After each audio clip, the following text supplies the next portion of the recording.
കേന്ദ്ര സർക്കാരിന്റെ കിസാൻ സമ്മാൻ നിധി 2000 രൂപ വാങ്ങുന്നവർ അറിഞ്ഞിരിക്കേണ്ട വളരെ പ്രധാനപ്പെട്ട അറിയിപ്പുകളാണ് ഇന്നത്തെ വീഡിയോയിൽ. സംസ്ഥാനത്തെ 27 ലക്ഷത്തോളം വരുന്ന കർഷകർക്കാണ് PM കിസാൻ സമ്മാൻ നിധിയുടെ ധനസഹായം പ്രതിവർഷം 6000 രൂപ വീതം വർഷത്തിൽ 3 ഇൻസ്റ്റാൾമെന്റുകളായിട്ട് ലഭിച്ചുകൊണ്ടിരിക്കുന്നത്. എന്നാൽ കഴിഞ്ഞ ദിവസങ്ങളിലെല്ലാം വാട്സപ്പ്, ഫേസ്ബുക്ക് വഴിയൊക്കെ വിവിധ ഓൺലൈൻ സർവീസ് സെന്ററിന്റെ ഭാഗത്തു നിന്ന് വരെ കിസാൻ സമ്മാൻ നിധിയുടെ ഒറ്റത്തവണ പുതുക്കൽ, അതുമായി ബന്ധപ്പെട്ട ഒരു അറിയിപ്പ് വരുന്നുണ്ട്.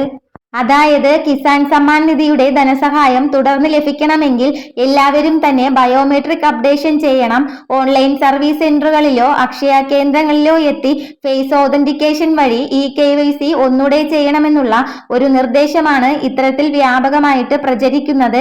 കിസാൻ സമ്മാൻ നിധി പദ്ധതിയിൽ രാജ്യവ്യാപകമായിട്ട് ഒരു മസ്റ്ററിംഗ് അപ്ഡേഷന്റെ അറിയിപ്പും ഇതുവരെ കേന്ദ്ര സർക്കാർ പുറപ്പെടുവിച്ചിട്ടില്ല.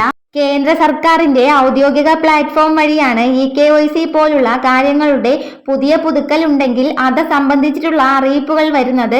അങ്ങനെ യാതൊരു അറിയിപ്പും PM കിസാൻ വെബ്സൈറ്റിലില്ല. പക്ഷേ കേന്ദ്ര സർക്കാരിന്റെ PM കിസാൻ സമ്മാൻ നിധിയുടെ ഒഫീഷ്യൽ ആപ്ലിക്കേഷൻ ആയിട്ടുള്ള PM കിസാൻ GOI എന്ന് പറയുന്ന ഒരു മൊബൈൽ ആപ്ലിക്കേഷൻ ഉണ്ട്. ഇതിൽ രജിസ്റ്റർ ചെയ്ത് നമ്മൾ ഡീറ്റെയിൽസ് എടുക്കാൻ നോക്കുമ്പോൾ ഒരു KYC ചെയ്യേണ്ടതായിട്ട് നിർദ്ദേശം വന്നിട്ടുണ്ട്. ഇതാണ് തെറ്റിദ്ധാരണ ഉണ്ടാക്കാൻ ഒരു പ്രധാന കാരണമായിട്ടുള്ളത്. ജൂൺ മാസം 30-ന് മുൻപ് ചെയ്തില്ല എങ്കിൽ കിസാൻ സമ്മാൻ നിധി ലഭിക്കുന്ന ഗുണഭോക്താക്കൾ പട്ടികയിൽ നിന്നും പുറത്താക്കപ്പെടും, അല്ലെങ്കിൽ ആനുകൂല്യം ലഭിക്കുന്നതല്ല എന്ന തരത്തിലാണ് അറിയിപ്പുകൾ വരുന്നത്. ഇത് തികച്ചും അടിസ്ഥാനരഹിതമാണ്. നമുക്കിനി അടുത്ത ഗഡു ലഭിക്കണമെങ്കിൽ പോലും 4 മാസത്തെ ഇടവേളയുണ്ട്. ഇനി പുതുതായിട്ട് ഒന്നുകൂടി ചെയ്യേണ്ടി വന്നു കഴിഞ്ഞാൽ നിലവിലുള്ള KYCയുടെ സ്ഥാനത്ത് അത് ഒന്നുകൂടി അപ്ഡേഷൻ ചെയ്യുവാനുള്ള നിർദ്ദേശം ലഭിക്കും.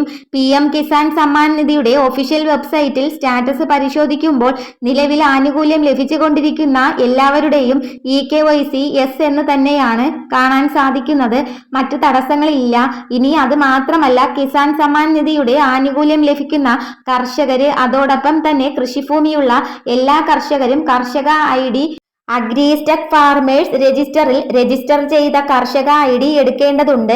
കേന്ദ്ര സർക്കാരിന്റെ കൃഷി സംബന്ധമായിട്ടുള്ള ആനുകൂല്യങ്ങളും ഈ ഒരു കർഷക ID വഴി നമുക്ക് മുൻഗണന നൽകി വിതരണം ചെയ്യുന്നതിന് വേണ്ടിയാണ് ഈ സംവിധാനം ക്രമീകരിക്കുന്നത്. അക്ഷയ കേന്ദ്രങ്ങൾ വഴി രജിസ്റ്റർ ചെയ്യുന്നതിന് വേണ്ടി കർഷകന്റെ ആധാർ, കരമടച്ച രസീത്, ബാങ്ക് ഡീറ്റെയിൽസ്, ആധാറുമായിട്ട് ലിങ്ക് ചെയ്തിട്ടുള്ള മൊബൈൽ, ഈ കാര്യങ്ങൾ മാത്രം ഇതിനു വേണ്ടി മതിയാവും. കർഷക ID രജിസ്റ്റർ ചെയ്ത് കഴിഞ്ഞാൽ അതിന്റെ വില്ലേജ് കൃഷി ഭവൻ അടിസ്ഥാനത്തിലുള്ള വെരിഫിക്കേഷൻ എല്ലാം പൂർത്തിയായ ശേഷം മാത്രമേ അപ്രൂവൽ ലഭിക്കുകയുള്ളൂ. അതിന് കുറച്ച് കാലതാമസം എടുക്കുന്നതായിരിക്കും. ഇതുപോലുള്ള ഇൻഫർമേഷന് വേണ്ടിയിട്ട് ഈ ചാനൽ ഒന്ന് സബ്സ്ക്രൈബ് ചെയ്യണേ.